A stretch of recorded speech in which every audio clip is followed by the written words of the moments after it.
Arratsaldeón, muy buenas tardes. Gracias por estar con nosotros, acompañándonos en este especial informativo. Primera parte con toda la información local. Acaba de finalizar. Nos toca ahora un poquito de información más general de aquí y de La Palma. Tenemos que empezar con la condena. Un nuevo caso de violencia de género que se producía con resultado de muerte. Era la madrugada del domingo cuando Erika, de 37 años, fallecía presuntamente degollada a manos de su presunto marido, del que estaba en trámites de separación.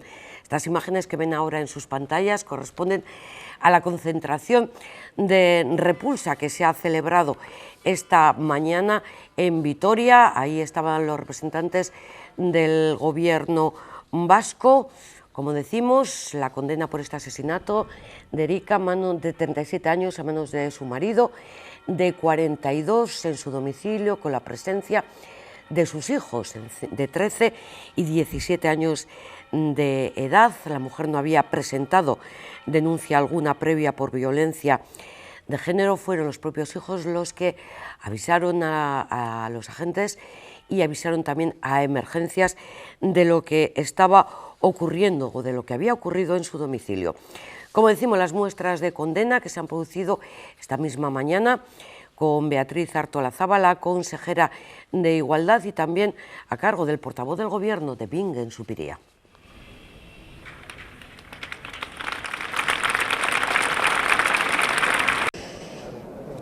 Bueno, yo quisiera en primer lugar destacar que se ha arrebatado la vida de una mujer joven por el simple hecho de ser mujer. La ciudad de Vitoria y Euskadi estamos consternados ante esta vulneración de los derechos humanos que impide una convivencia en nuestro país. Creemos que tenemos que ser solidarios, las instituciones, pero también el conjunto de la sociedad tiene que ser una sociedad activa para luchar contra esta lacra social, algo que desde luego tenemos que erradicar de nuestras calles. Quisiera también trasladar mi apoyo, mi solidaridad a las familias, al entorno cercano y sobre todo a esos dos chavales, a esos dos niños que han visto truncada su vida por la sinrazón de una violencia que no tiene ningún tipo de justificación. Es una violencia estructural, es una violencia que tenemos, como os decía, que erradicar de nuestras calles. Para ello es necesario un pacto de país por la igualdad en la que todos podamos vivir en libertad, en una libertad en la que no exista ningún tipo de violencia, que erradiquemos todo tipo de violencia de nuestras calles, y para eso es necesario ese pacto de país por la igualdad. Y yo sí que quisiera también solicitar a los grupos políticos que ahora tenemos una oportunidad en el Parlamento Vasco de aprobar una ley muy importante, la modificación de una ley de igualdad que va a luchar contra la violencia machista y que tiene que salir con un respaldo mayoritario, un compromiso político de que la violencia machista es algo que vulnera los derechos humanos, que vulnera simplemente nuestra condición de vivir en paz por el hecho solamente de ser mujeres, y que es inadmisible en una sociedad como la vasca que mujeres tengan que acabar de esta forma, con unas consecuencias para sus hijos que impidan poder rehacer una vida que ella, después de pues haber luchado, ¿no?, de haber superado y de haber tomado una decisión, tenía todo un futuro por delante, y que pues que injustamente ha sido truncada. Esta ley esperemos que pueda ayudar a estos chavales y a estas situaciones tan injustas en las que se quedan estos niños, y creemos sinceramente que tenemos un camino muy importante por el que tenemos que transitar todos y todas juntos, unidos, para poder erradicar de las calles de Euskadi esta sinrazón, esta vulneración manifiesta de los derechos humanos, para de alguna forma avanzar en esa convivencia, una convivencia que también tiene que erradicar todo tipo de violencia, y la violencia machista también. Quiero manifestar en nombre del Gobierno vasco nuestra condena más firme ante el asesinato de una mujer ayer en Gasteiz, en el barrio Sansomendi. La pérdida de la vida humana es sin duda la mayor de las vulneraciones de derechos humanos que puede sufrir una persona, pero es quizá también la expresión más flagrante de la diferencia que existe todavía y de las diferencias que existen en el trato igualitario que se deben a los hombres y a las mujeres. Estamos ante un hecho tremendo que también muestra que seguimos conviviendo con un problema coyuntural en nuestra sociedad, como es el de la falta de igualdad entre hombres y mujeres. Nos muestra una vez más el camino que tenemos por delante aún por recorrer. Estas declaraciones del portavoz de Gobierno de Bingen Zupiria las realizaba tras la reunión del Consejo de Gobierno vasco, que habitualmente se celebra el martes. Ayer fue fiesta y, por tanto, se ha trasladado a esta jornada. Y en esta reunión ha ocupado buena parte de la misma el precio de la luz, que no para de subir, que sigue batiendo nuevos récords y que en el caso de Euskadi ya ha obligado al cierre, a la paralización durante 20 días de la empresa industrial Sidenor, por el alto coste que le supone pagar la energía. Pero no es la única de las empresas que se ve en esta situación y por ello la consejera de Desarrollo Económico, Arantxa Tapia, ha pedido al Estado que asuma los costes extras de la luz. Plantea no solamente a España, sino también a Europa medidas para reducir la factura eléctrica. Queremos proponer una estrategia energética que defienda nuestra realidad industrial. No es intención del Gobierno vasco ser meros observadores, ni nos vamos a esconder tras el argumento de que la formación del precio de la energía compete a otros. Nos compete y mucho, porque las industrias electrointensivas están en nuestros pueblos, en nuestras ciudades, y nos compete porque son nuestros empleos. Llega el invierno y las condiciones del mercado pueden empeorar. Estamos en este momento elaborando un análisis detallado de la situación en que se tienen en cuenta aspectos estructurales y otros coyunturales de urgencia, porque hay que actuar ya y necesitamos activar y colaborar en los diferentes niveles institucionales de la mano de las empresas que forman parte de la demanda y también de la oferta. Sin prejuicios ni ningún tipo de demonización, en clave constructiva y realista. La consejera Arantxa Tapia ha ido un poquito más lejos, sobre todo en plan de futuro de cara a este invierno. Invierno duro, ha dicho que se prevé, porque va a haber más demanda que oferta. Y el objetivo, la necesidad, la prioridad es garantizar el abastecimiento. Dicho porque además de los consumidores, las empresas se van a ver muy afectadas en el último trimestre del año y este Real Decreto de medidas contra la subida de la luz que pretende aprobar desde Madrid podría tener el efecto contrario. Vamos a escucharla. Puede venir un invierno duro, no lo digo yo, en esa comunicación de la propia Comisión Europea se decía en qué sentido puede venir un invierno duro, en cuanto que las reservas de gas en este momento en el mundo son menores que la demanda que se está produciendo en estos momentos. Si no se consigue subir la oferta de gas, podemos tener una situación en que la demanda es mayor que la oferta. Piensen ustedes la situación del gasoducto de Rusia o el problema que tenemos en Marruecos, Argelia y que tiene que llegar a Euskadi. El GNL en este momento que se está demandando en China es el que está fijando los precios y está subiendo muchísimo precisamente por la demanda también que se está produciendo en China. A eso hacía referencia con que puede venir un invierno duro, en la sensación de que podemos tener una demanda muy importante, mayor que la oferta, y si el invierno es frío, pues piense usted lo que se puede estar produciendo en ese momento. Y de ahí la demanda de que se garantice el suministro de gas y electricidad en el conjunto de la Unión Europea, que es uno de los principios por los cuales se estableció el mercado único de energía en toda Europa, que de verdad se garantice ese suministro que puede tener ciertas dificultades. En cuanto a si alguna empresa me ha transmitido sus dificultades, son más de una y de dos las empresas asociadas al sector siderúrgico fundidor que nos muestran su preocupación por la situación a la que puede conducir el Real Decreto Ley que va en principio mañana a convalidarse al Congreso, en el sentido de que toda la reducción que se puede estar produciendo en las eléctricas como consecuencia de la aplicación del decreto ley vaya a ser trasladado inmediatamente a los costes de las empresas y en el caso de las electrointensivas pueden ser unos costes muy importantes. Sí tenemos esa percepción. Pero bueno, parece que hoy el propio presidente Sánchez ha contestado una pregunta en el Congreso diciendo que están dispuestos a analizar esa situación para que no se pierda competitividad en la industria. Bueno, confiamos en que se pueda solventar ese tema. En cuanto a nuestra conversación con las eléctricas, pues otra de las medidas interesantes e importantes en el conjunto de la Unión Europea es que los grandes consumidores establecen contratos, vamos a decir, a precio fijo con las eléctricas por un importe de no menos del 50-60% del consumo de energía que están llevando a cabo. Si se hace un análisis que lo ha hecho el conjunto de las electrointensivas en el Estado, esos contratos no llegan a un 10% de la energía. Pues creemos que esos contratos a largo plazo, a unos precios un poquito más adecuados a lo que necesitan para ser competitivos y, desde luego, de largo plazo, pues también se pueden llevar a cabo y tenemos que intensificar ese trabajo. Pero bueno, son algunas de esas propuestas que les decía que tenemos que elaborar de forma más profunda y que tenemos que trabajar tanto con el sector productor, distribuidor de energía, como con las empresas consumidoras y, por supuesto, con la Unión Europea y con el Estado. Han escuchado que decía que el presidente de Gobierno, Pedro Sánchez, se compromete a modificar el decreto eléctrico para no perjudicar a las industrias, ¿no?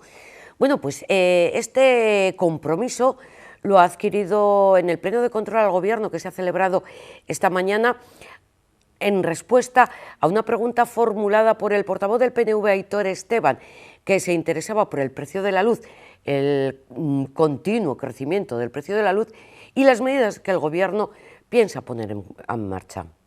Mi pregunta va sobre el mantenimiento de puestos de trabajo, el futuro de la economía, la recaudación mayor de impuestos y las políticas sociales. Es evidente que ustedes tenían que hacer algo con el precio de la electricidad, había que tomar decisiones, pero hay que tener también en cuenta todas las consecuencias que tienen estas.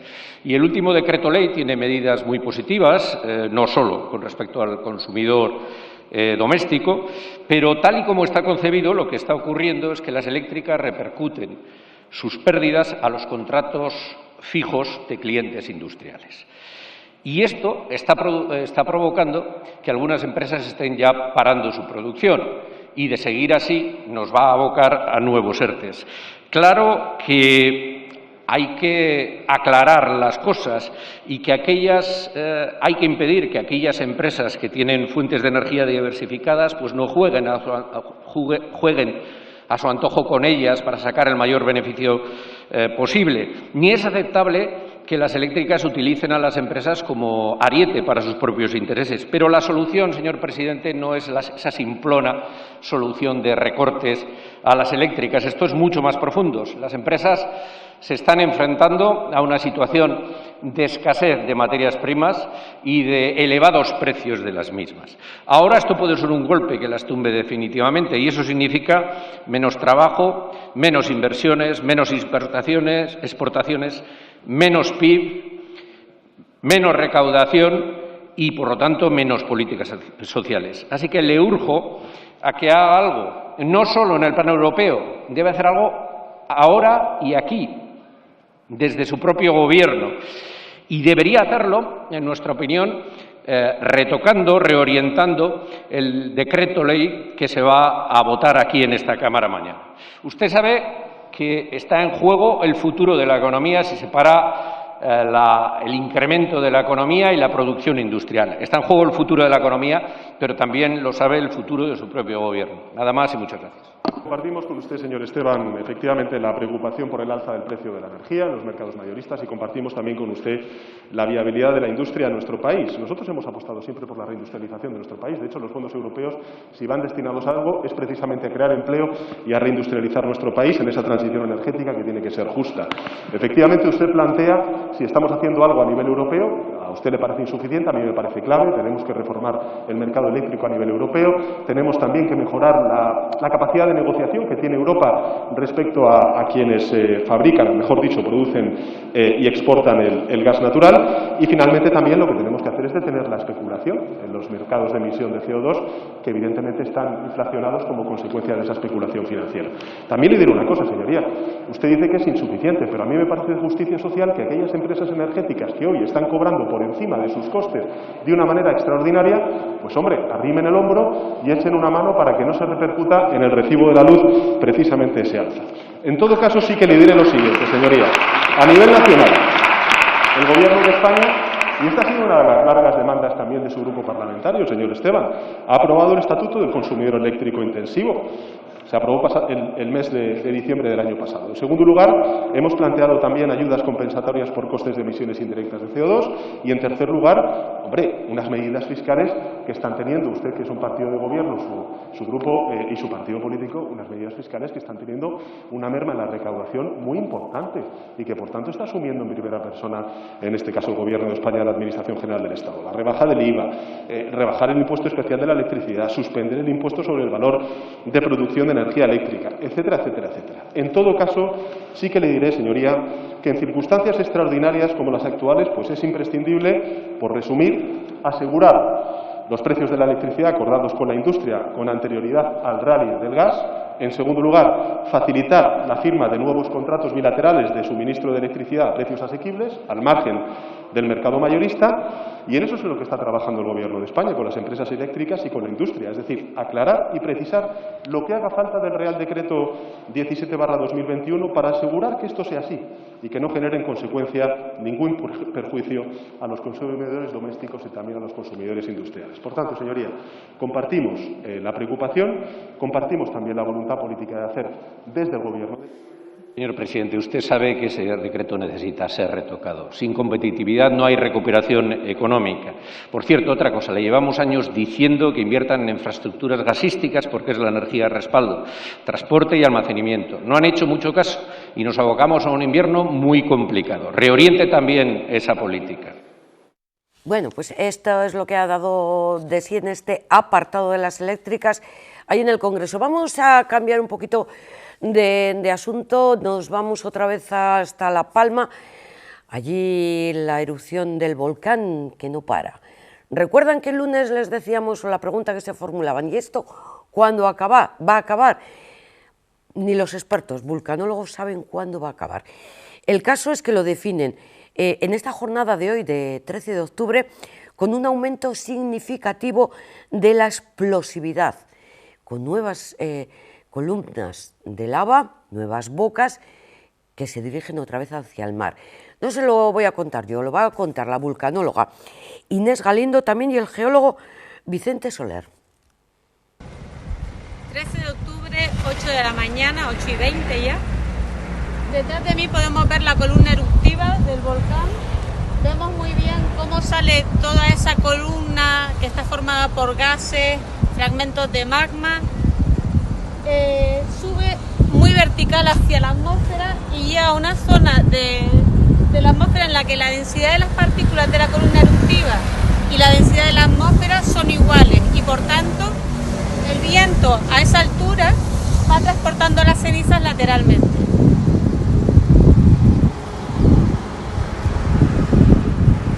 Son las 9 menos cuarto de la mañana. Hemos visto durante la última hora que la explosividad ha aumentado bastante, lo que se puede ver en esa gran columna eruptiva que está emitiendo gran cantidad de gases y de cenizas a la atmósfera.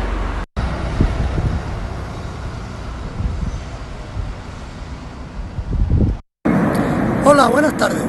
Hoy es 12 de octubre de 2021, día 24 de la erupción. Son las 8 menos 20 de la tarde. Destacar que la colada que discurre por el norte se ha detenido antes de llegar al mar y ahora todo el flujo de lava se dirige por un rebose hacia el polígono industrial del Callejón de la Gata y zonas aledañas, causando gran destrozo. Aquí les dejo viendo la erupción que, como pueden apreciar, continúa con gran intensidad.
modelo de avance de la colada de lava en la calle Paraíso 58, en el extremo lateral norte.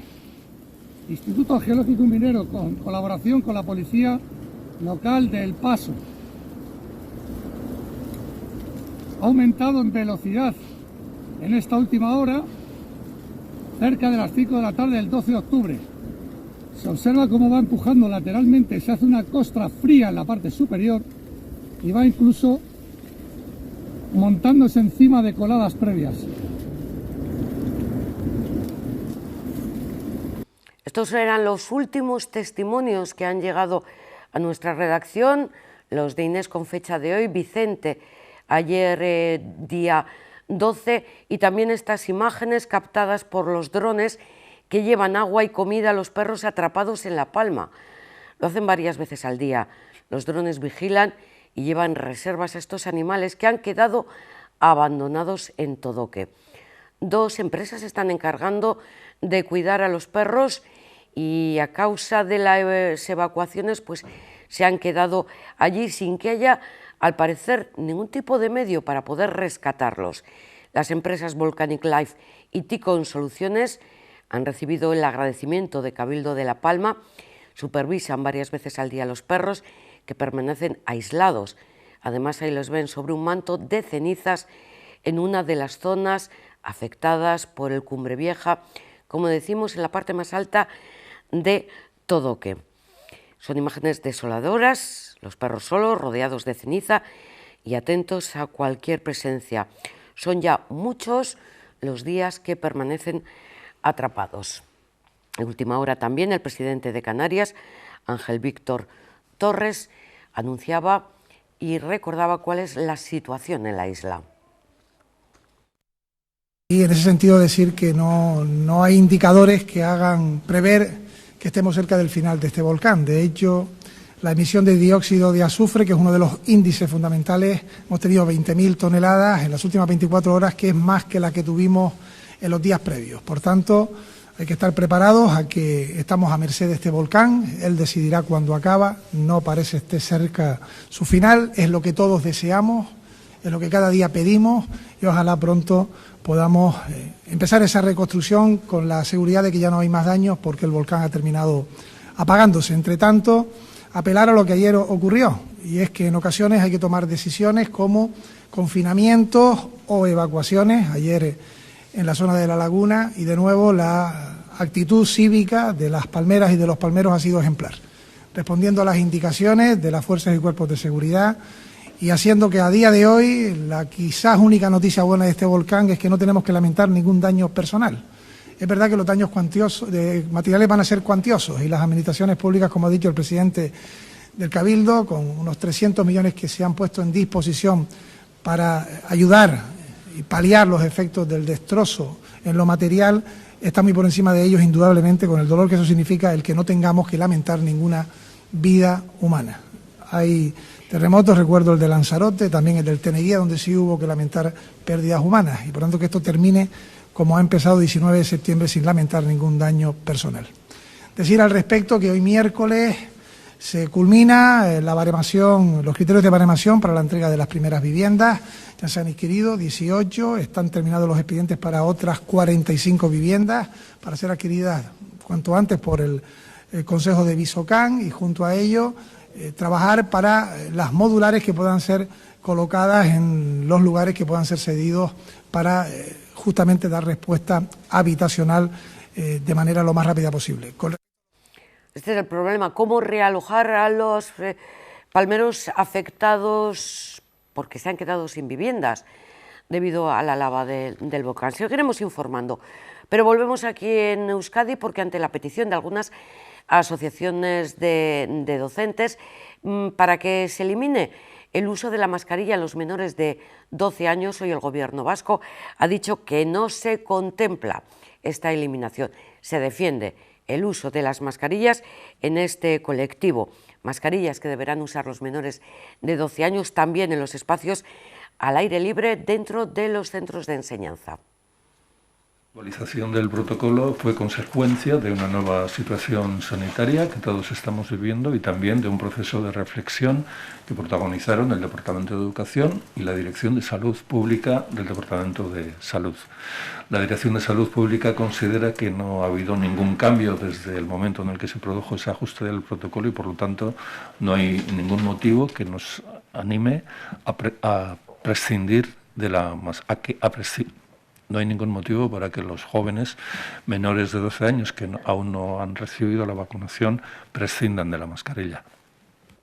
Seguimos hablando de menores en esta ocasión para presentarles un programa pionero aquí en Euskadi, aunque no en el mundo, porque es un programa que ya existe en otros países y que se va a importar.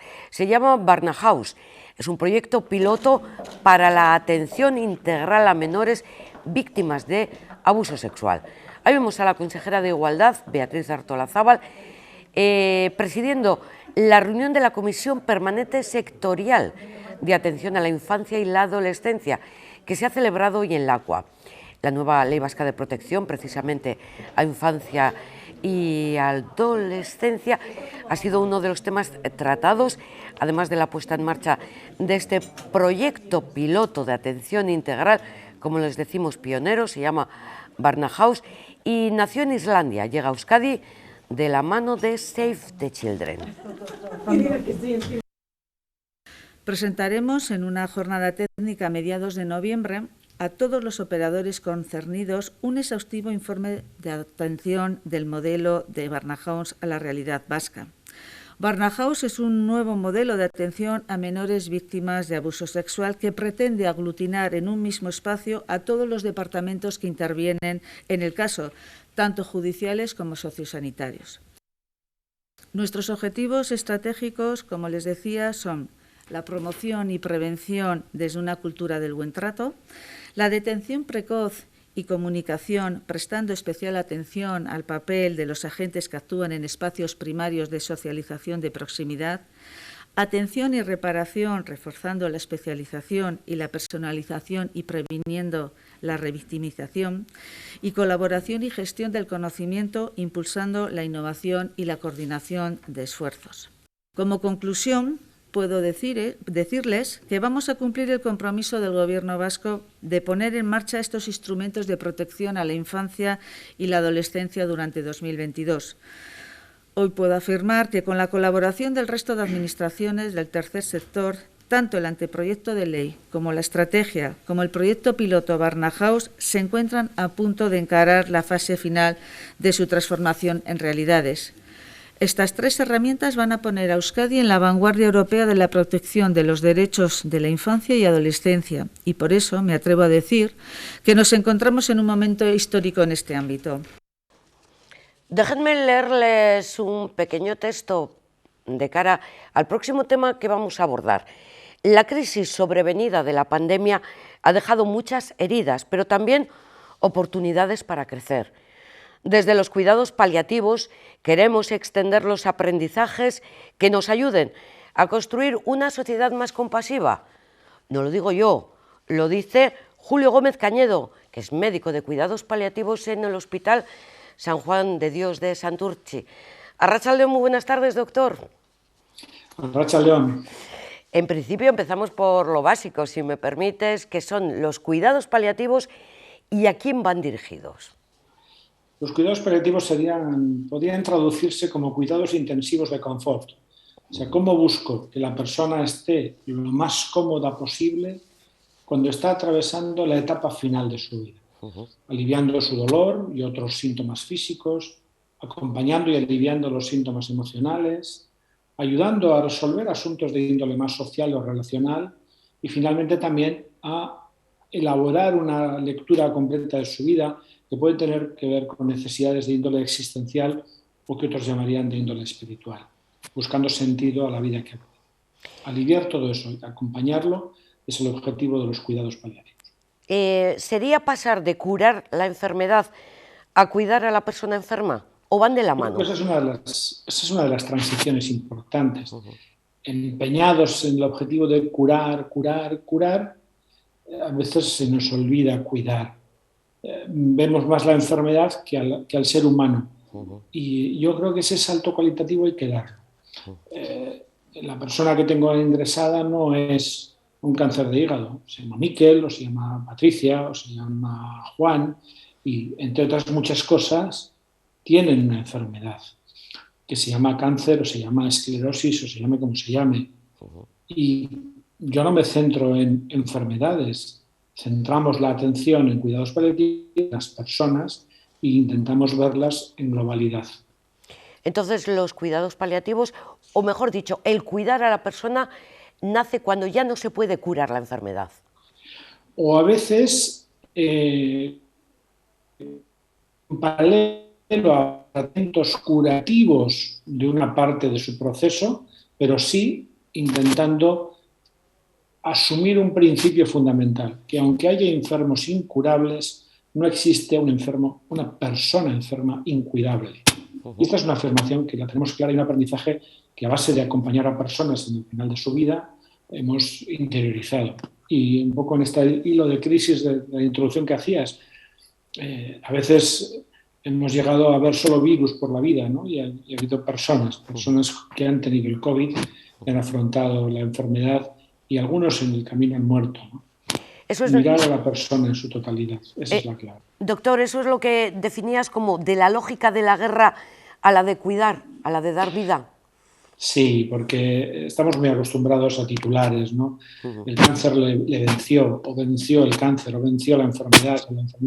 Yo creo que si identificamos, primero identificar el vencer con no morirse es una batalla perdida para todos los seres humanos. Lamento que a estas horas tengamos que afirmar que es que nos morimos todos. Aquí no se queda nadie. Pero por otro lado, la propia lógica de la guerra genera vencedores y vencidos, ganadores y perdedores, éxito y fracaso, y genera división, genera fractura, genera ruptura. En cambio, la lógica del cuidar busca aliados de camino, compañeros de viaje, genera unidad, genera cohesión. Una sociedad que se estructura desde la lógica del cuidar es poco probable que acabe en la violencia y en la guerra, porque nace y crece en base a un valor fundamental y a un principio más importante que el de curar o de ganar una guerra. No somos soldados en una guerra, somos seres humanos vulnerables, frágiles, con capacidades que las ponemos al servicio unos de otros para poder vivir y construir un mundo mejor. Y todo esto me gustaría enmarcarlo dentro de la pandemia, dentro de este año y medio que hemos vivido, como bien decías, tan preocupados de hay que evitar contagiarnos, hay que salvarnos de la COVID, hay que, a nivel de cuidados de personas, que es un término que me gusta más que cuidados paliativos, ¿ha supuesto una evolución o, como decías en tu escrito, un aprendizaje? Yo creo que, por un lado, cuando solo vemos enfermedad, nos perdemos una gran parte de lo que tenemos delante. Entonces yo creo que el inicio es por levantar la vista y mirar un poco más allá. Porque cuando estamos en una época de dolor, de sufrimiento, de malestar, lo que ocurre es que parece que el malestar lo hace todo. Parece que somos nuestro sufrimiento y nos identificamos con la enfermedad, con el sufrimiento. Entonces, ¿qué ha pasado con la pandemia? Que permanentemente hemos sido bombardeados de información y de mensajes y de imágenes que nos recordaban esto es peligroso, estamos enfermos, la gente se muere, y no salíamos de esta lógica de guerra. Vivíamos en estado de alarma, pero no este estado de alarma decretado, sino vivíamos con alarma, salíamos a la calle, miramos con desconfianza al que viene de frente. Lleva la mascarilla, no lleva, me contagiará, ha tosido, ¿qué pasa? Vivíamos en un estado de profundo desgaste. Y en esa actitud y en ese contexto era muy difícil vivir, pero también era muy difícil cuidar y cuidarnos. Cuando entramos en la lógica del cuidar, cuando miramos a las personas más allá de las enfermedades, de las limitaciones, empezamos a ver oportunidades para sumar. En este contexto donde inicialmente nos aislaron a todos, han surgido un movimiento, organización vecinal, barrial, que ha dado pie a grupos de personas que han estado ayudando a los que viven solos, llevando la compra, trayendo medicinas, sin más, llamando por teléfono a ver qué tal estás.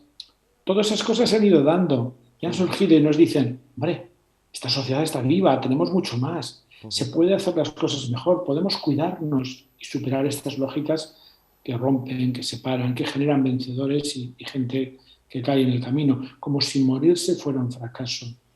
Morir es parte de la vida. Entonces pasamos del miedo, el miedo a la pandemia, del miedo a la muerte, a aceptar la vida en sus términos como llega y a aceptar también la muerte. Y aceptar que somos vulnerables. El momento en que yo acepto que soy vulnerable, primero me voy a poder acercar con mayor profundidad y capacidad a la vulnerabilidad de otros. Y por otro lado, en la medida en que no estoy peleado con mi vulnerabilidad, puedo poner las energías en la tarea de cuidar y no solo en la tarea de sobrevivir como loco. ¿Cómo hago para sobrevivir? ¿No? Voy a vivir, voy a intentar vivir con plenitud y quiero vivir una vida que también tiene en cuenta a otros que están cerca de mí que están pasando una época más complicada. Porque también como yo, hoy soy yo, mañana serán ellos o viceversa, hoy son ellos, luego seré yo, pero sumamos fuerzas, aunamos camino. Pero eso requiere que aceptemos que el mundo no se divide entre personas que están bien y sanas y personas que están enfermas que dependen de otros. Aquí todos tenemos heridas. Y el que diga que no tiene ninguna herida nos engaña. O si no, habría que decirle, pues espera, ya te tendrá. Pero para eso... que yo reconcilio con mis heridas y acepto mi vulnerabilidad, puedo cuidar mejor. Pero partiríamos de una base. Doctor, ¿vivir es lo más importante? Pues eso que parece una evidencia, vivir es sobre todo, hay dos distinciones. Una, no es lo mismo vivir que sobrevivir, y a veces hemos dado prioridad al sobrevivir, pero nos hemos cargado aspectos que tienen que ver con el vivir, aspectos muy concretos como los relacionales. Determinados aislamientos han buscado aumentar la supervivencia, pero no sé si hemos logrado la vivencia, o sea, no sé si hemos logrado vivir. Y por otro lado, cuando acompañamos a personas al final de la vida que entienden y asumen que es el final, empiezan a dar valor a otras experiencias más importantes, que tienen que ver con el amor, con la posibilidad de todavía seguir siendo queridos y querer, con la posibilidad de poder expresar su afecto o recibir afecto. Entonces el amor empieza a tener un carácter por encima incluso del vivir. Ya sé que no voy a vivir, ya no me importa tanto el vivirme, pero me importa ser querido y ser amado. O valores como el perdón, poder estar reconciliado, o perdonar o ser perdonado. Es decir, ¿vivir es un absoluto? Pues yo creo que en ese sentido hay que recolocarlo en el conjunto de toda una vida y de toda una biografía. Y no caer en una pretendida ilusión de vivir a toda costa, incluso del propio sufrimiento, o generando sufrimiento para ayudar a vivir. Yo creo que en cuidados paliativos hace mucho que empezamos a aceptar que la obstinación terapéutica, el poner tratamientos que no favorecen en nada a la persona enferma y que solo prolongan la vida, pero la vida agónica o sufriente, no aportan ningún beneficio. Pero los cuidados paliativos están no al servicio, sino que cualquier persona que lo necesite puede acceder a ellos.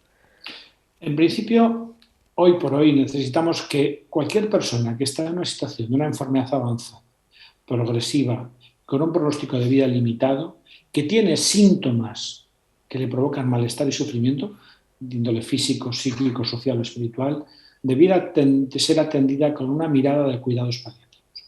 ¿Quién puede brindar cuidados paliativos? Muchos profesionales.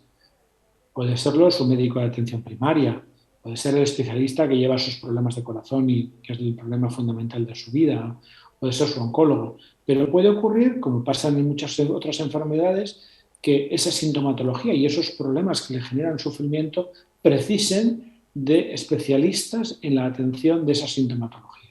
Para eso estamos los paliativistas, profesionales sanitarios, hay médicos, enfermeras, psicólogos, trabajadores sociales formados en cuidados paliativos y cuya principal misión es centrarnos en esta dimensión de los cuidados que por su complejidad tal vez no puedan ser totalmente resueltos por otros médicos que han ido cubriendo la atención en fases más tempranas de su proceso de enfermedad.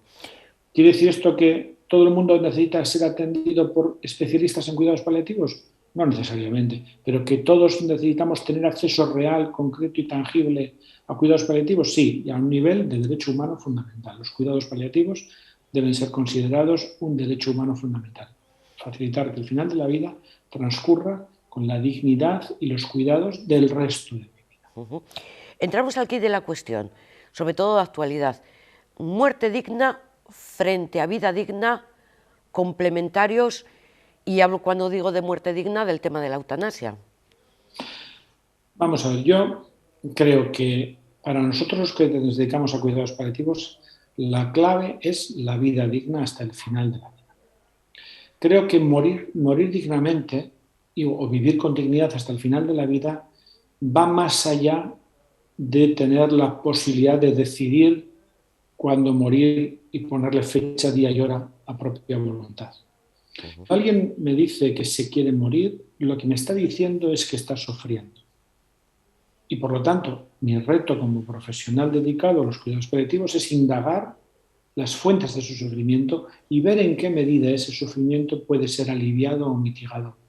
De modo que la persona no desee acabar con su vida, sino pueda finiquitar o finalizar su biografía de un modo tranquilo y sereno, siempre y cuando, claro, le aliviamos los síntomas o los problemas que le están generando ese sufrimiento que le hace una vida insufrible. Por lo tanto, yo no pongo la eutanasia no es una dicotomía con los cuidados paliativos. Puede haber personas que la única alternativa que consideren viable, necesaria y factible sea esa. Yo voy a procurar generar las condiciones para aliviar al máximo su sufrimiento. Y no lo pongo en contraposición. Lo que sí creo que es importante es que ese acceso a estos cuidados especializados en buscar el confort sean de un modo real accesible a todas las personas. Y que no sea porque no llego a ser atendido por especialistas en cuidados paliativos, que pueden aportar quizás un grado más de formación específica, pues no me quede más alternativa que morir. Por lo tanto, yo no voy a discutir nunca con una persona que me dice me quiero morir, no le voy a negar esto, pues porque lo que me está diciendo es que sufre. Y por lo tanto, no soy yo quien para decirle pues te aguantas o no tienes derecho, ¿no? Yo lo que te voy a decir es que tu sufrimiento me importa y quiero ver si soy capaz de acompañarte para aliviarlo, sabiendo que ese sufrimiento no solo es de índole física, sino psíquica, social, espiritual y también física. Y yo incorporaría el de la soledad, que es más eso de un sufrimiento mental, pongamos como ejemplo, o real, soledad, o incluso real, vamos. La soledad provoca sufrimiento, provoca malestar emocional, provoca una experiencia vital desagradable, a veces exacerba los síntomas físicos. Cuando uno está solo y tiene un dolor de cabeza, puede acabar doliéndome mucho más la cabeza, por la propia sensación de no tener con quien compartir que me duele la cabeza. O sea, la soledad es un síndrome mucho más global que puede generar un sufrimiento a diferentes niveles. Ahora, ¿cómo mitigar, cómo paliar desde el punto de vista paliativo la soledad? Bueno, pues tenemos un reto. Tenemos el reto de generar dinámicas de acompañamiento, tenemos el reto de movilizar a la sociedad. Por eso también responder al sufrimiento de las personas no puede ser solo una respuesta meramente sanitaria. Tiene que ser una respuesta muy global. Cuando hablábamos de garantizar una muerte digna, garantizar una vida digna hasta el final, no solo puede estar circunscrito a tener el derecho a practicar la eutanasia o a recibir esta prestación de ayuda para morir. Necesito primero, desde el punto de vista médico y sanitario, tener profesionales formados en todos los niveles asistenciales, desde la atención primaria hasta la atención más especializada. Y por ende, el reconocimiento de la especialidad de cuidados paliativos, que no está reconocida como tal en nuestro país. Por otro lado, necesito que existan de modo real y concreto y sin dilación, porque a veces las situaciones son agudas, ayudas sociales que tienen que ver con cuidadores, con posibilidades de lugares accesibles con silla de ruedas, el acceso a los recursos técnicos, el acceso a las ayudas económicas para contratar un cuidador o para poder sobrevivir en mi situación de dependencia. Voy a necesitar ayuda psicológica. ¿Cuál es el recurso real de atención psicológica a través del sistema sanitario o sistema social para las personas que están atravesando una situación de profundo malestar emocional? Finalmente, una ayuda de personal para responder a la angustia existencial de enfrentar la soledad o la amenaza de la muerte. Y aquí voy también al informe que tú mismo firmas, de lo relaciono con el individualismo versus comunidad y relacionado también, lógicamente, con la pandemia. O salimos juntos o no sale nadie. Yo creo que eso nos lo va demostrando la vida, ¿no? Si no, este empeño de yo solo, yo puedo, yo soy capaz, yo, está abocado a un fracaso. La realidad es que los problemas son poliédricos y buscamos juntos las respuestas y sumamos fuerzas y sumamos energías, o no saldremos de esta dinámica. Entonces, yo creo que es una información fundamental. Y luego es volver a recuperar el valor de la comunidad. Nosotros vivimos en barrios, vivimos en pueblos, vivimos en contextos en donde somos seres en relación. Solo cuando todos nos sumamos a este proceso se crean soluciones, ¿no? Hay una frase del obispo brasileño, ¿no? La posvalidación en contextos de mucha miseria y pobreza, que dices, sueño que sueño solo, a lo mejor es una ilusión, sueño que soñamos juntos, bueno, ya tenemos una base para la solución. Yo creo en la dimensión comunitaria, creo en la salud pública entendida como la implicación de todos los agentes, también la propia comunidad, como protagonistas en la resolución de los problemas.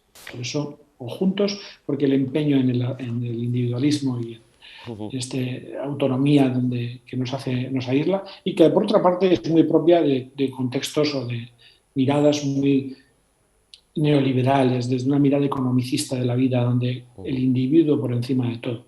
Bueno, yo creo que la vida nos recuerda que somos todos vulnerables y que juntos es mucho más probable que sobrevivamos. Eso es, la comunidad frente al individualismo. ¿Aprendes de las personas que cuidas? ¿Qué aprendes? Pues aprendo a valorar lo cotidiano, a valorar la vida, a recordarme que ¿por qué voy a esperar a decirle te quiero a una persona importante de mi vida? Aprendo, si tengo que pedir perdón a alguien, a darme un poco prisa. No vaya a ser que luego no tenga ocasión. O expresar mi agradecimiento. Me recuerdan cada día la posibilidad de estar más próximo, más cercano, y de disfrutar de la vida. Me recuerdan eso. Hace un ratito hablaba con una persona y me decía que no tenía miedo a morir. Yo le decía, oye, cuéntame, ¿dónde nace esta fuerza con la que hoy enfrentas esta etapa de tu vida? Porque algún rato estaré como tú, en una cama como esta. Espero que el día que me toque haber aprendido algo, porque decía Laín Entralgo, ¿no? Decía, una cosa es el morir, hablar del morir, y otra cosa es hablar del morirme. Y ya veremos cómo lo haré cuando me toque. Pero espero que estos años que llevo al lado de las personas, algo me quede, espero. Más un deseo, que luego cada uno nos tocará enfrentar. Pero ¿cuál es el truco para sobrellevarlo? ¿Para sobrellevar esto? No, ¿A estar al lado de las personas? Estar al lado de las personas y que la persona te diga, yo no tengo a morir porque ya tengo mi truco personal, vamos. Pues hay personas que te dicen que se sienten en paz con su vida, que valoran su vida como una vida vivida con sentido, porque se sienten queridos y están a gusto, porque miran su legado y miran y dicen, bueno, queda de mí algo en esta vida. Otros lo colocan en una experiencia espiritual o religiosa. Espero un encuentro con mis seres queridos que ya se fueron, o espero un espacio donde ya no tendré que sufrir lo que me ha llevado esta enfermedad durante un tiempo. Hay diferentes formas de trascendencia y de esperanza.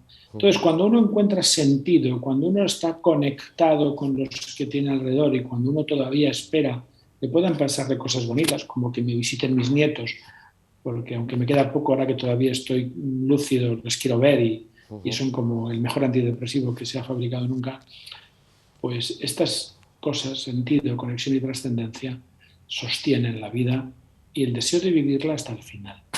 Y luego un compromiso que asumimos cuando ingresa un paciente o le acompañamos en su domicilio. No vamos a permitir el sufrimiento inútil, el sufrimiento estéril. El dolor físico, las náuseas, la fatiga, por sí son un sufrimiento estéril y hoy por hoy, por suerte, tenemos fármacos para aliviarnos. Y no debemos escatimar el uso de esos fármacos porque sería no solo una mala praxis, sino una inmoralidad. Gracias, doctor, por habernos acercado a todo este mundo de los cuidados paliativos. Aunque no parezca, nos quedamos como más en paz, más relajados, Me alegro más aprendiendo a vivir y también a saber que tenemos que morir. y poder enfrentarlo con paz, porque espero que todavía, para cuando nos toque, yo a los médicos a los que formo aquí les digo, esto es egoísmo, espero que me atendáis bien, habrá todavía más recursos y más personas formadas bien en cuidar el final de la vida, y eso es una inversión para todos. Seguro que va a ser así.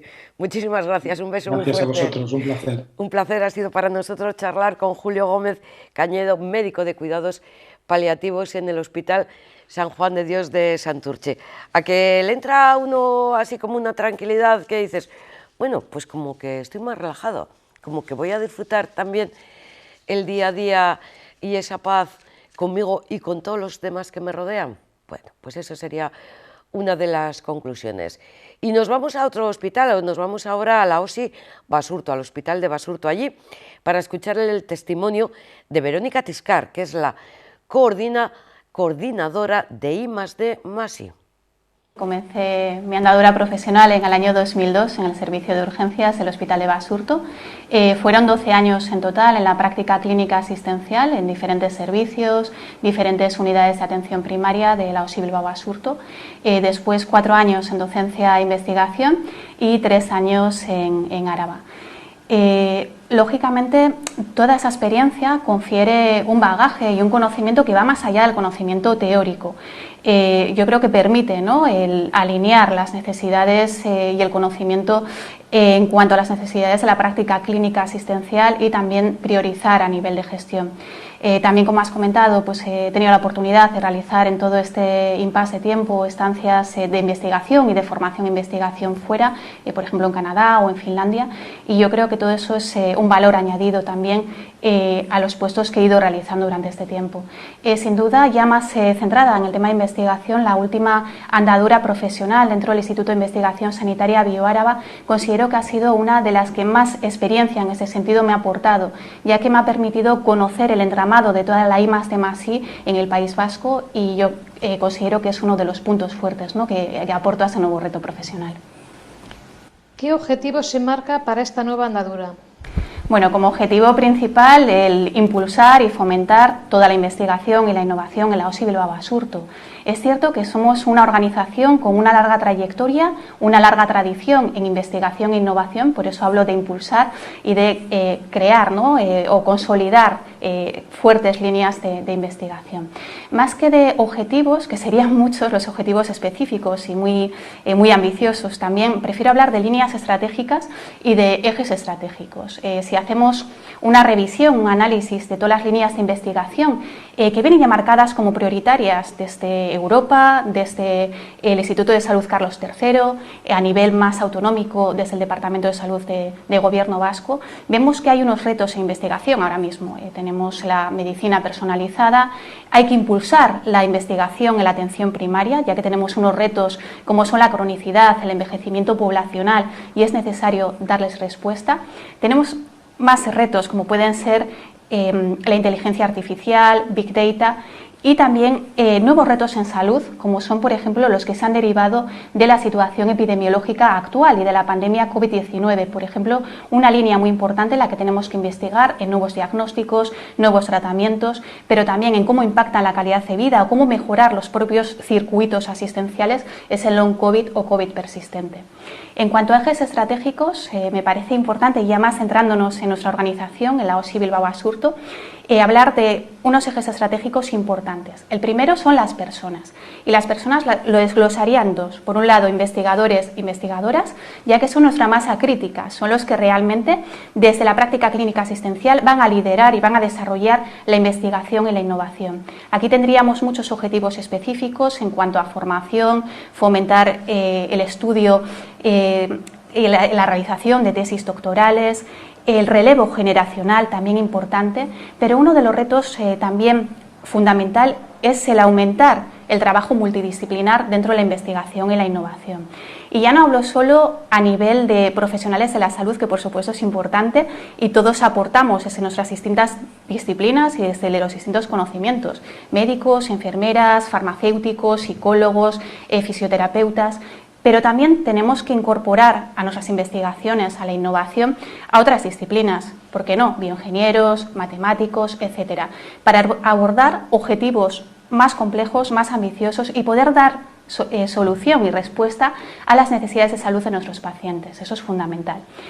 Unido a ello está el establecer sinergias, aumentar las sinergias. Tenemos un entramado complejo y a la vez nos da muchísimas opciones y muchísimas posibilidades en cuanto a la investigación. Tenemos los institutos de investigación sanitaria, en el caso de la OSI Bilbao Basurto, el Instituto de Investigación Sanitaria Biocruces Vizcaya sería el de referencia. Podemos colaborar con el resto de institutos del territorio vasco y podemos colaborar también y buscar sinergias con industria, con centros tecnológicos, etc. Entonces, todo ello es importante. Y por último, y no menos importante por ello, los pacientes. Es necesario incorporar la perspectiva de los pacientes en todos los proyectos de innovación y de investigación.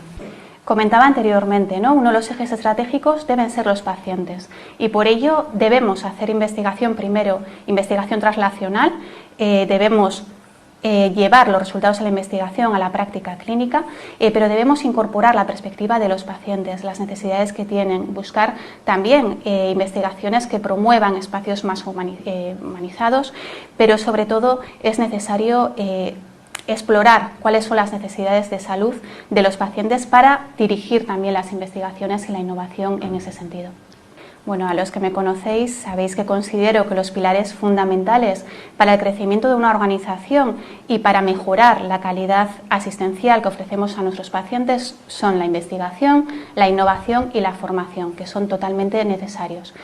En cuanto a las personas que aún no me conocen, pues bueno, mi función fundamental va a ser ayudar, va a ser ser un nexo de unión entre todos esos agentes que he nombrado anteriormente para que las ideas, los proyectos lleguen a término y sobre todo sin perder el foco que nuestro objetivo final es que impacten la calidad y la salud de los pacientes, de la ciudadanía. Y a los pacientes les pediría que cuenten con nosotros, que buscaremos las fórmulas que ya se están desarrollando e implantaremos más para buscar cuáles son las necesidades de investigación que ellos sienten y poder alinearlo así de esta forma. Si les digo que nuestra próxima cita nos acerca a JJ Benítez, Juan José Benítez, ustedes dirán, ¡ah, qué bien!, porque poco más presentación haría falta.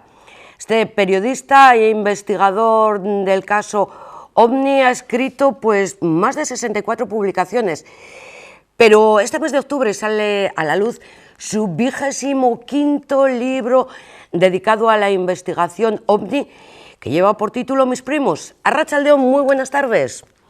Muy buenas tardes. Buenas tardes. Reúne más de 250 casos de avistamiento OVNI en todo el mundo. ¿Están todos los que son? ¿O ha hecho una selección por época, por espacio físico, por importancia?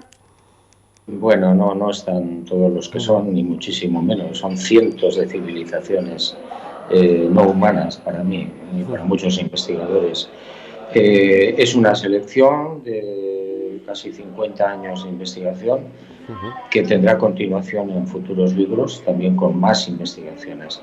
Y en este caso yo lo que he procurado es sacar dos grandes temas, que es desde cuándo están aquí, desde cuándo se sospecha que estas civilizaciones nos visitan y si son agresivos, si hay un motivo de preocupación. Efectivamente, porque es igual un poco la tónica que hemos destacado. Siempre hemos pensado que eran buenos, pero según leemos algunos de los casos, los hay buenos, pero también malos, por hacer una definición muy simple. Sí. Cuando uno investiga ya tantos años se da cuenta de que no es todo oro lo que reluce, y que hay casos de agresiones por parte de estas civilizaciones que no están justificadas y con resultado de muerte. Y hay otros casos, también hay que decirlo, en los que se produce lo contrario, es decir, curaciones, seres que aparecen en un lugar determinado y que curan a una persona, ¿no? Hay también muchos casos. El caso de las agresiones, de los seres aparentemente agresivos, pues es superior al 50%, por lo cual yo suelo indicar a la gente que pueda haber un objeto, una nave o los tripulantes, que tenga cuidado. Cuando alguien es testigo de un avistamiento OVNI, de un ovni o incluso de un extraterrestre, lo escogen a él. ¿Es de una forma aleatoria? Porque hablando de estos temas hay mucha gente que dice, jo, lo que me gustaría ver un ovni o un extraterrestre, y nunca lo he conseguido. Incluso grupos de investigación ufológica. Sí, sí, sí. Yo pienso que todos los casos del fenómeno ovni, de encuentros con los ocupantes, los tripulantes, están minuciosamente programados. Es decir, no hay ninguna casualidad. Cuando alguien observa una nave o le persigue un objeto al señor que va en una moto, en un coche, en un avión, eso está, repito, creo, minuciosamente programado. Hay muchos casos de la antigüedad que aparecen recogidos en la primera parte del libro, con esas pinturas rupestres que están documentadas también con dibujos hechos también por JJ Benítez. ¿Son los casos, digamos, menos estudiados que los de la actualidad? Son menos estudiados pues porque para ir a ver esas pinturas uno se tiene que ir al sur de Argelia, en el pleno desierto, o a Utah, en Estados Unidos, o a la India, o a Australia, o a Nueva Zelanda. Y eso, evidentemente, pues es muy costoso, muy caro, y la gente no tiene en general posibilidades de hacerlo, de verlo, ¿no? Es más fácil investigar casos del siglo XX, siglo XXI, pues porque es más fácil, ¿no? Hay un caso que destacas en el libro, que es el caso Lenz, porque hay un apartado pues, bien dedicado al de los pilotos, al de la aviación, y además lo reflejas al final del libro como que es uno de los que más te ha llamado la atención por la documentación explícita que existe. Sí, bueno, el caso de Miguel Lenz, que ya está retirado, era general del Ejército del Aire Español. Cuando le ocurre esto, el 17 de noviembre del 79, él era capitán, estaba destinado en la base de los Llanos, en Albacete. Bueno, hay una alerta ovni por la noche, le toca salir a él con un F-1 y bueno, él contempla, por resumir un poco la película, él contempla un gigantesco objeto de forma rectangular, con todos los colores del arco iris y muchos más que él no consigue identificar. Y cuando ya se da la vuelta para regresar a la base, porque se le está acabando la gasolina, él escucha unas voces en español de niños que le hablan. Y Lenz lo que hace es apagar los canales de guardia, pensando que puede ser una interferencia, y siguen entrando las voces en el casco. Le preguntan que cómo se llama, que por qué se va, en fin, una serie de cosas que a él verdaderamente, al piloto, pues le causan un gran efecto. El tema de las voces de los niños que procederían de los extraterrestres no es el único caso que has documentado en el libro. ¿Sobre qué? Voces de niños. Voces de niños. Las sí. voces esas que le preguntan, hola, ¿dónde vas? Sí, hay algún caso más. No es frecuente que se escuchen voces en los cascos de pilotos militares, pero hay algún caso más. En el caso de Miguel Lenz me pareció que es un testigo de primera categoría, es un hombre muy cualificado y por tanto su testimonio es de primera categoría. Como escritor, como investigador, ¿crees que la afición al mundo ovni se ha incrementado o el coronavirus ha hecho que nos dediquemos a otro tipo de intereses, por ejemplo, no materiales? Bueno, llevamos una época, un tiempo en el que los avistamientos de ovnis siguen produciéndose, pero los medios de comunicación están empeñados, lógicamente, en otras batallas, otras cuestiones aparentemente más urgentes que todos conocemos. Y eso hace que la presencia de estos objetos, de estas naves, no aparezca con tanta frecuencia en los medios de comunicación.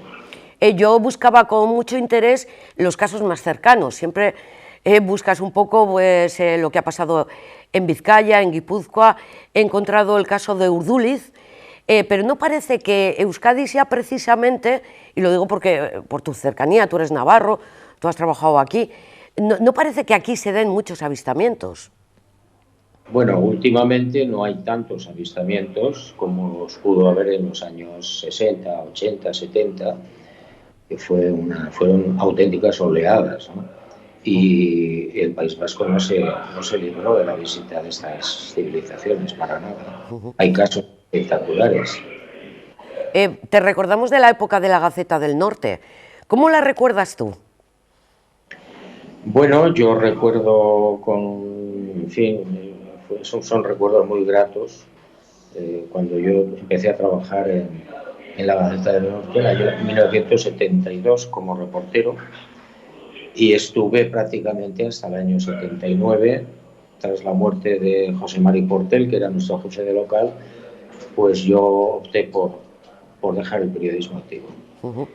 Y dedicarte al mundo de la investigación.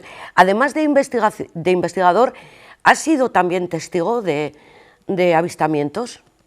Sí, en 4 ocasiones yo he podido ver estos objetos con claridad y con cercanía, y en 2 he podido hacer fotos.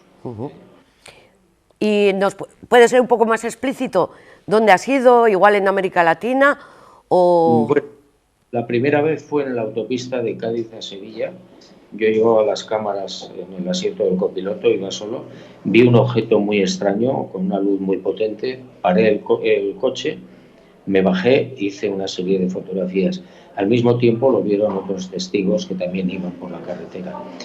Luego hubo otro caso en Chilca, en Perú, al sur de Lima, donde fuimos a una especie de cita previa y vimos, había como 8 o 10 personas en el desierto, vimos 2 objetos en absoluto silencio, maniobrando a muy baja altura. Otro caso fue en Sao Paulo, en Brasil, y otro fue en Montaña Roja, en un cráter que hay en Canarias.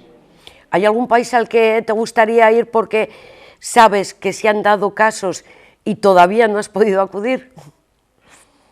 Bueno, hay muchísimos países donde se dan casos de ovnis, muchísimos. Yo no conozco ningún país al que haya acudido que no me haya enterado de encuentros de todo tipo, pero quedan muchos. Por ejemplo, pues en África hay cantidad de países que yo no he podido visitar y que sé positivamente que también ha habido encuentros.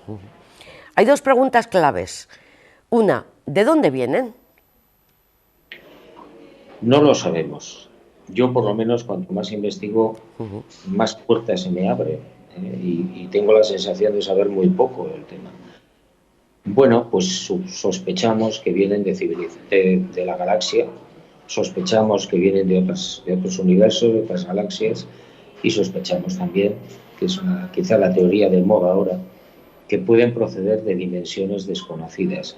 Nosotros no tenemos acceso todavía a esas dimensiones y, por tanto, no sabemos cómo ir ni cómo volver.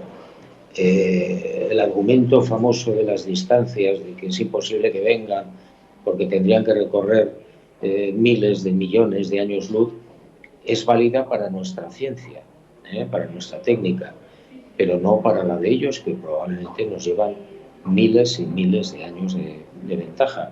Ellos pueden tener, de hecho lo tienen, algún sistema de traslado, de viaje, que no tiene nada que ver con lo que nosotros entendemos por viajes. Y siempre pongo el mismo ejemplo. Si yo a Napoleón le pudiera decir, mire, yo le voy a dar a usted media docena de teléfonos móviles, seguramente Napoleón no hubiera perdido la batalla de Waterloo. Y son 200 años. A mí también, a veces ponemos siempre el ejemplo, si nosotros vamos donde una cultura perdida y ven un avión en el cielo, dirán, es un ovni. Pues el ejemplo puede ser el mismo. Bueno, de hecho hay unos pueblos en Nueva Zelanda, hace ya años, que la primera vez que vieron unos aparatos procedentes de los aliados que estaban en plena Segunda Guerra Mundial, pues construyeron un avión de paja y lo adoraban. De dioses, ellos pensaban que eran dioses. Pero esto ha pasado a lo largo de la historia muchísimas veces. Sin irnos más lejos, el señor Moisés pues vio algo muy raro. Y hablas también, por ejemplo, de lo de Fátima, el caso de Fátima. Sí, no tiene nada que ver la imagen que tenemos ahora, o que representa a la Virgen de Fátima, con lo que probablemente vieron los testigos.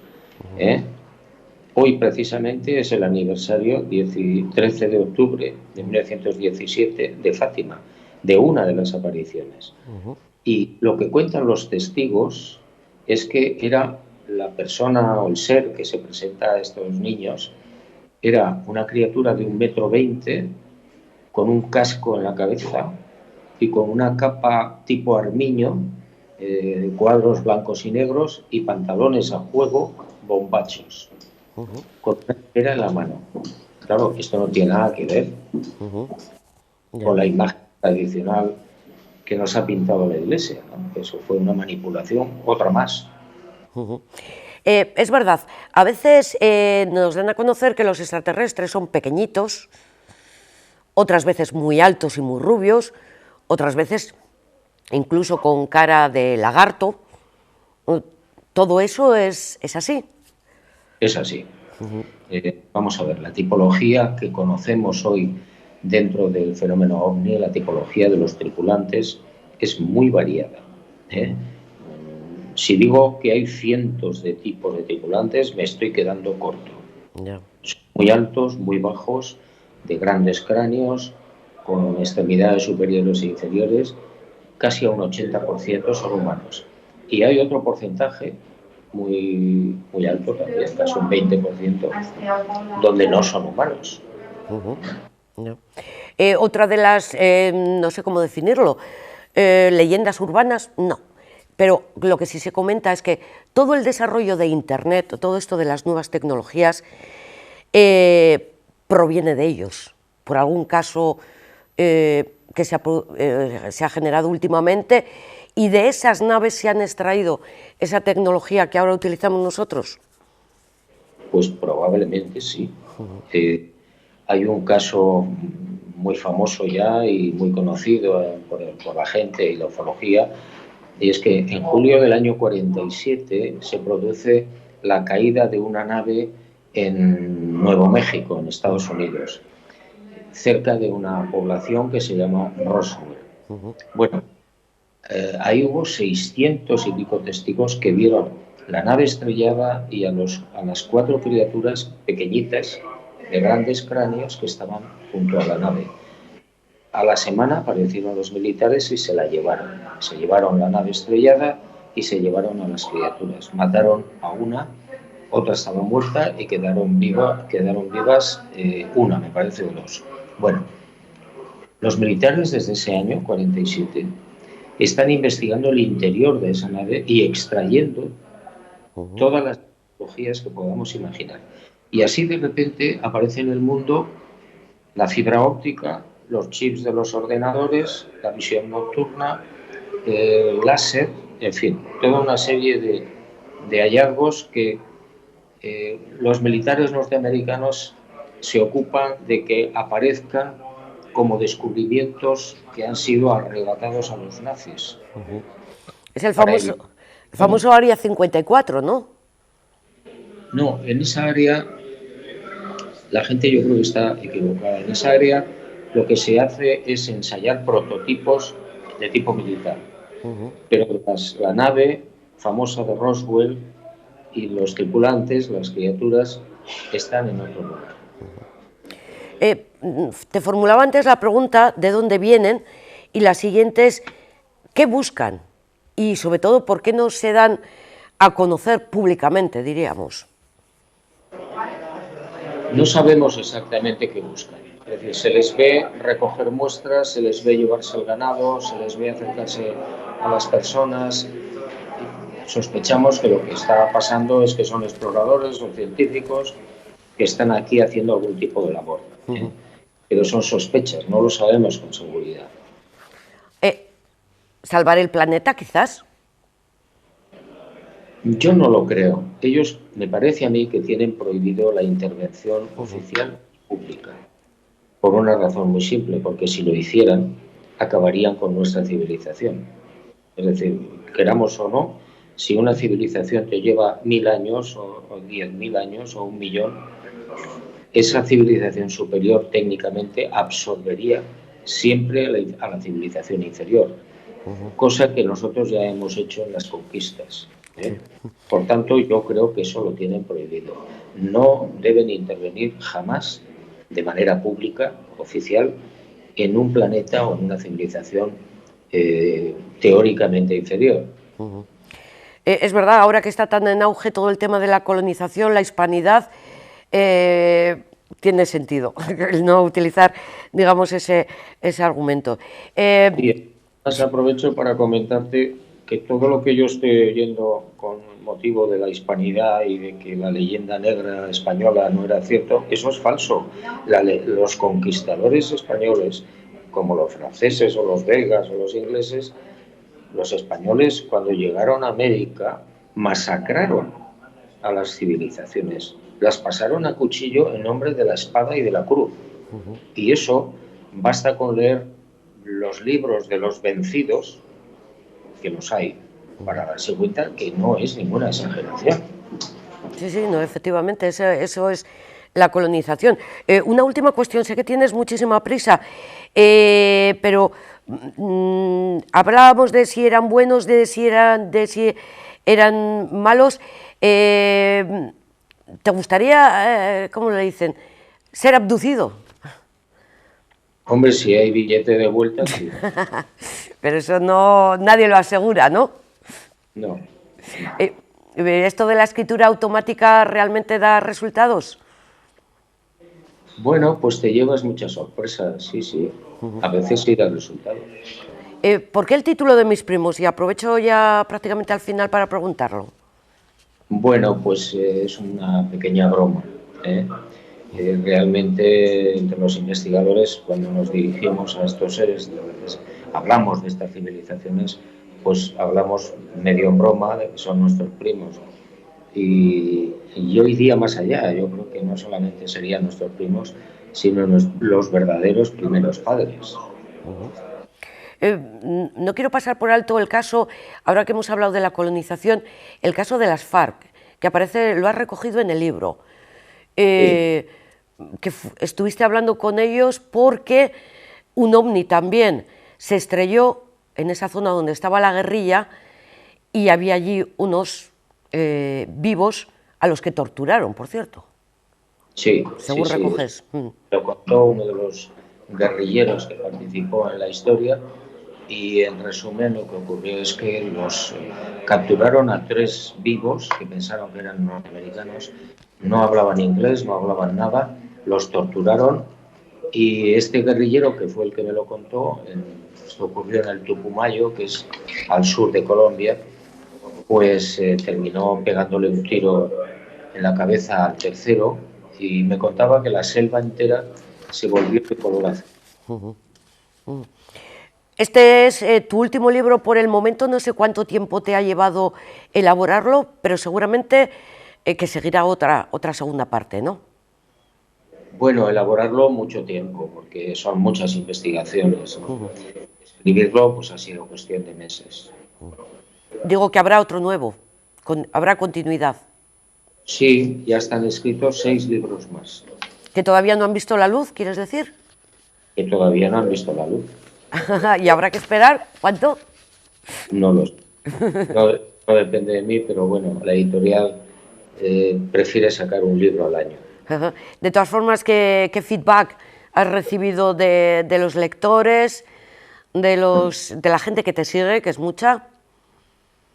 Bueno, pues en principio sorpresa, porque son muchos casos, son muy diferentes en todo el mundo y la verdad es que para hacer eso se necesita bastante esfuerzo.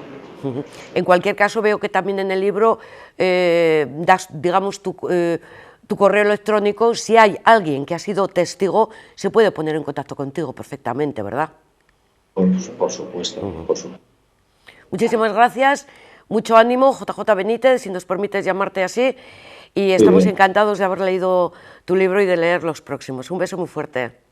Muchas gracias. Gracias a Juan José Benítez, ya lo conocen ustedes, investigador OVNI, más de 60 publicaciones, 25, esta es la número 25, dedicado al fenómeno OVNI, con quien nos hemos permitido pues intercambiar, pues bueno, yo preguntar y el responder de todos esos casos que ha habido y que habrá desde la antigüedad, lejos y cerca, porque habla de casos de los 5 continentes, más de 250 testimonios que aparecen recogidos en este libro, que como bien nos comentaba él, no va a ser el último, porque hay muchos más de los que en él están recogidos. Bueno, a ver, nos vamos a despedir ya en la edición de este programa, de este miércoles, y para ello nos vamos al Parlamento Vasco, porque allí ha habido un protagonismo y en una de las comisiones, de la Comisión de Políticas Sociales. Ahí está Gustavo García Herrero, hablando de una asociación a la que ha representado, que se llama Asociación de Directores y Gerentes de Servicios Sociales. En representación de esta asociación sin ánimo de lucro, que lo hacen las personas, digamos, en su tiempo libre, ha hablado de la evolución de los sistemas residenciales, desde aquellos famosos asilos que tanto miedo daban y que de alguna forma todavía queda ese regustillo cuando alguien habla de residencia, algo que él dice no tiene nada que ver con los famosos asilos, pero sobre todo lo que hemos destacado, lo que queremos compartir con todos ustedes, es el sistema residencial del futuro por el que abogan. Así que escuchamos a Gustavo García Herrero y su aportación y propuesta al futuro del sistema residencial para las personas mayores. Les dejamos con ello, volvemos mañana. Para esta comparecencia he repasado un decreto que ya conocía, el 126 del Parlamento Vasco, y veo que hay, es del año 2019, evidentemente, antes de la pandemia, y hay muchas coincidencias, también algunas, no discrepancias, pero matices diferentes en nuestra propuesta. Nuestra propuesta, como les digo, es un modelo casa, el modelo de calidad. Y en el modelo de calidad, casa, nosotros decimos el primero de los puntos, tenemos 10 puntos y 30 propuestas, 30 medidas concretas para este cambio de modelo. La primera es que el nuevo modelo comienza en casa, sin duda ninguna. Todos queremos vivir en casa el mayor tiempo posible. La casa es algo más que el lugar donde vivimos, es el espacio nuestro, donde somos quienes decidimos, donde estamos apropiándonos de ese espacio porque es nuestro. Por eso, cuanto más retrasemos el ingreso de una persona en una residencia, por buena que sea la residencia, mejor. Estamos reflexionando sobre cómo tienen que ser los cuidados en el domicilio para que eso sea posible. Ojalá cuando terminemos esta reflexión volvamos a tener la invitación de asistir para hablar de ello. Hoy lo dejo ahí simplemente. Decir que es algo más que la reforma de la ayuda a domicilio o las teleasistencias. Va mucho más allá. Y a veces el error es pensar que mejorando la ayuda a domicilio, que es importantísimo y que hay que mejorarlo, ya hacemos que una persona se quede en casa mucho más tiempo. Por supuesto que sí, pero hace falta mucho más. En esa reflexión estamos y esa en su momento lo compartiremos. Pero sí que va a exigir cambios normativos en el sentido de que alguien en casa necesita muchos servicios y no todos los mismos servicios. Una atención personalizada aquí va a ser esencial y además va cambiando con el tiempo. Con lo cual necesitamos fórmulas de que los PIAs de la atención a la dependencia permitan aglutinar muchos más servicios de los que ahora aglutinan y además cambiar muy rápidamente, casi de un día para otro. Por eso la figura de un tutor personal, un profesional de referencia va a ser clave y que además los procesos no los vinculemos a lo farragoso del procedimiento administrativo. O sea, el procedimiento administrativo no está pensado para esto y las administraciones nos la jugamos. En este sentido, si no somos ágiles en las respuestas al ciudadano, porque cuando necesita una atención la necesita ahora, no dentro de 6 meses, ni de 7, ni de 3 meses. O somos capaces de actuar con agilidad o nos desprestigiamos frente a la ciudadanía. Y eso supone un desprestigio de las instituciones y de la propia democracia. Lo dejo ahí nada más y si en otro momento tenemos oportunidad hablaremos de ello. La segunda idea es que las residencias tienen que ser servicios de proximidad. En este sentido, el decreto 126 ya lo establece. El artículo 9.1 establece que tienen que ubicarse en lugares habitados, perfecto. Pero una cosa es la norma y otra es la realidad. Intenten ustedes buscar un lugar de estas características en la ciudad de Vitoria, en Bilbao o en su en sus municipios de alrededor, por supuesto en Donosti. A mí me ha tocado hacerlo, por mi profesión, buscar espacios, ya no para un centro público, sino para centros privados. Alguien que dice, quiero comprar un terreno dotacional y montar un centro privado. Imposible. O dificilísimo, casi imposible. Y eso pasa en cualquier ciudad en España, ¿eh? Y es muy frecuente que te digan, sí, tenemos un terreno en un polígono industrial, pero por favor, es una forma de exclusión de las personas mayores. Además, exclusión grave. Les estamos privando de la ciudadanía, de la vecindad, de la proximidad. Les mandamos fuera y a veces con el argumento de que están más tranquilos. Tranquilidad necesitamos nosotros para pasar el puente del Pilar en el monte que nos gusta, pero no para vivir allí y no ver otras personas que personas mayores y además alejados de la familia y de tus allegados y demás. Por eso este tema no basta con que un decreto, en este caso del área social, lo establezca, que tiene que ser así. Tenemos que actuar en el urbanismo, necesariamente. Los centros residenciales tienen que estar en áreas habitadas, próximas, como unos vecinos más. Esa es la vivienda. Lo otro es un chalet para el fin de semana o una casa de fin de semana, nada más. El ambiente hogareño que tiene que tener el nuevo modelo residencial empiezan las habitaciones. También aquí el decreto establece un porcentaje de habitaciones. En el artículo 17.2.b habla de las habitaciones, el porcentaje. Nosotros decimos que al menos, un 75% de las habitaciones tienen que ser individuales. Hay administraciones que están planteando la totalidad que sean de uso individual o doble, indistintamente. No estaría mal, tampoco. Y hay entidades promotoras de centros y servicios que ya hablan de solo construyen con un 90% de habitaciones individuales. Es que la intimidad es esencial. Pensemos cada uno de nosotros cómo nos gustaría vivir. Si a nuestros 85 o 90 años tienes que compartir habitación con alguien con el que no te une ningún vínculo o incluso te puede caer mal, te están amargando. Es la existencia. Y la habitación es algo más que el lugar donde dormir. Tiene que ser un lugar donde estar tú o con tus visitas, con tu familia o con quien venga a visitarte. Es que si no tenemos eso, perdemos la identidad. Decía antes que la casa es algo más que espacio, es el lugar donde vives, donde tú controlas, tú dominas, eres tú, con tus manías, con tus aficiones, con tus gustos, con tus disgustos, con lo que quieras. Quiero estar más solo, quiero estar más acompañado. Eso es la vida, ¿no? Bueno, pues ahí empieza en la habitación el carácter hogareño de las residencias. Y se continúan. Hay que acabar definitivamente, y en eso creo que en el decreto está claro también, se habla de unidades de convivencia, se habla hay distintos artículos que hablan de ello.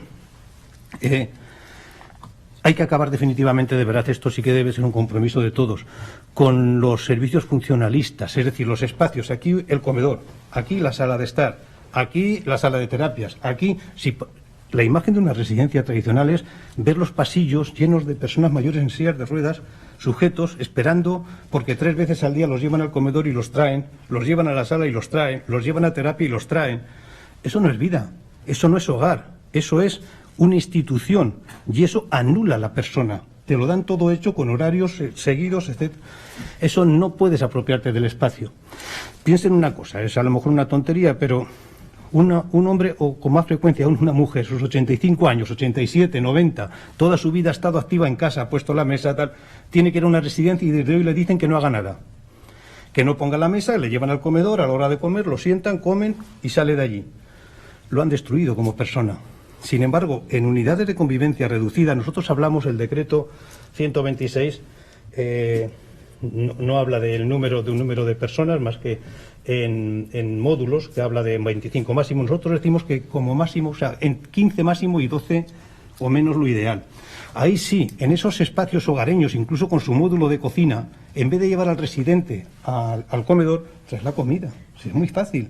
Es que aparte es hasta organizativamente es mejor. Yo que lo puedo comprobar tanto en entidades sin ánimo de lucro como en empresas, como en administraciones, donde tienen este sistema, organizativamente es más favorable para eso y para las personas, que es lo importante, por supuesto.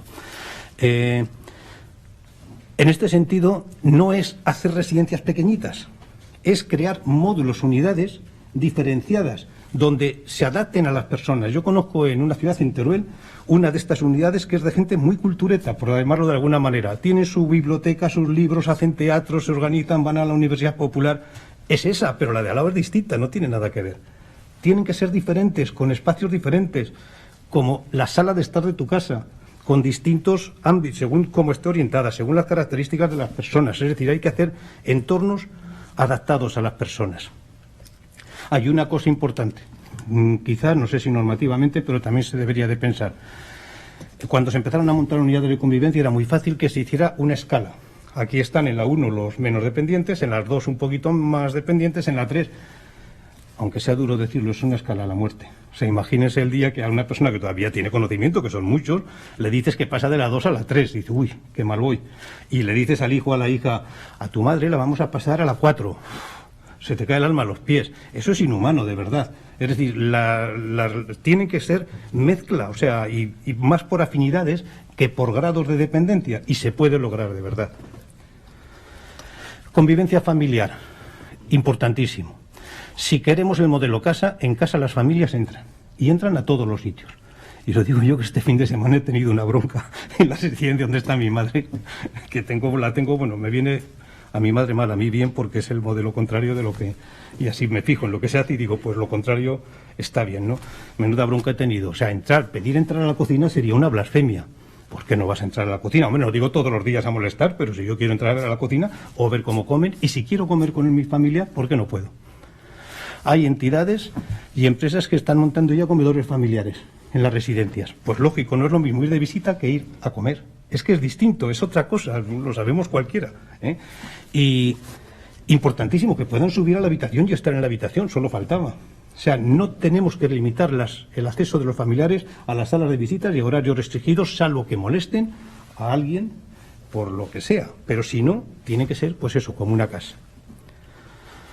La atención personalizada, los métodos de trabajo. Aquí además en Euskadi hay entidades muy especializadas en esto, la historia de vida, el proyecto de vida, el tutor personal, nos parecen referentes importantísimas. Antes de que se me acabe el tiempo, hay dos cosas que quiero decir. Una, respetar la dignidad de las personas. Hay que desatar a las personas, desatar físicamente y farmacológicamente. Lo dice también la norma. Sin embargo, les puedo asegurar que en Euskadi residencias, buenas residencias, no estoy hablando de cuchitriles de estos que hacen bien encerrar, ¿no? Pueden encontrar que más de la mitad de los residentes estén atados, a pesar de las normas. Es un cambio de cultura. Llevo yo 5 años trabajando desatar personas en residencias, trabajando profesionalmente. Y llevo una estadística mes a mes, donde se demuestra con miles de residentes que de estar así en sujeciones y reducirlas a una cuarta parte, sin embargo las caídas, que también se monitorizan, no han sufrido alteración. No hay ni más ni menos que había cuando había 3 veces más de sujeciones, ¿eh? Y caídas graves, lo mismo.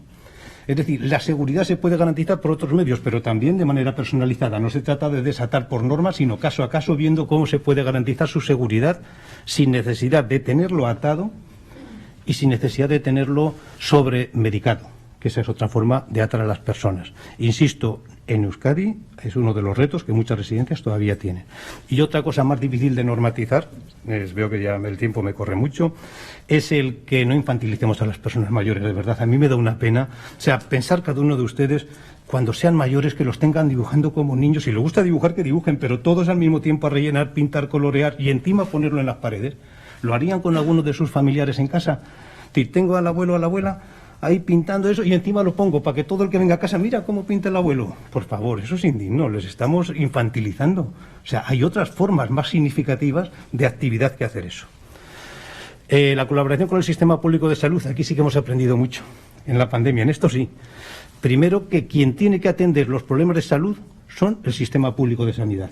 Que los médicos y enfermeras de los centros de residenciales no pueden nunca sustituir el derecho que tiene una persona a ser atendido por el sistema público de salud correspondiente, ni más ni menos. Y de ese tema, si quieren luego, podemos hablar. Lo que sí que tenemos que hacer en los centros residenciales es conseguir facilitar al máximo la labor de los servicios de salud en la atención a las personas residentes. Facilitarlo, por ejemplo, facilitando la atención hospitalaria en el propio centro residencial. De las plantillas también es un tema potente. No es lo mismo hablar en otros lugares que aquí. El convenio que hay en Vizcaya y en Guipúzcoa son modélicos. Ojalá hubiesen tomado nota en otros lugares, no lo han tomado nota en horarios, en salarios. Sin embargo, entiendo, si ya estoy terminando, que esto no es una cuestión que tenga que ver con el nuevo modelo, aunque para el nuevo modelo es imprescindible que las plantillas estén bien dotadas, bien pagadas y con buenas condiciones, es imprescindible, pero no hay que esperar al nuevo modelo para conseguir eso. Eso es lo que quiero decir. Que eso es una urgencia y ya está bien. Estoy terminando, lo siento. Un minuto. Siempre digo una cosa, imagínense que un volcán millones de veces más grande que el que está en Palma nos tapara ahora a todos y que dentro de 1 millón de años unos arqueólogos del futuro descubrieran nuestra civilización y descubrieran una oficina de la seguridad social y vieran las nóminas de los trabajadores y dedujeran, en función de lo que se paga, la importancia que damos a cada cosa en esta sociedad. ¿Saben, cómo calificarían esos arqueólogos del futuro en nuestra sociedad? ¿Qué papel jugaba el cuidado a las personas mayores? Posiblemente dirían, era lo que menos les preocupaba, porque era lo que menos se pagaba. Salvo en Vizcaya y en Guipúzcoa, con sus convenios, que son, por suerte, mucho mejor que los que hay en otros lugares. Pero es indigno que no sean ni siquiera 1000euristas. Y con esto ya termino, simplemente con una pregunta que dejo en el aire si quieren para el debate. ¿Es posible un futuro sin centros residenciales? Algunos piensan que es utopía, otros pensamos que las utopías a veces se construyen y se pueden hacer. Y que si conseguimos retrasar la edad de ingreso en las residencias y que cuando se ingrese en una residencia sea más parecido a un hogar y vamos avanzando en esas dos líneas, quizás algún día coincidan esas dos líneas y la utopía esté ahí.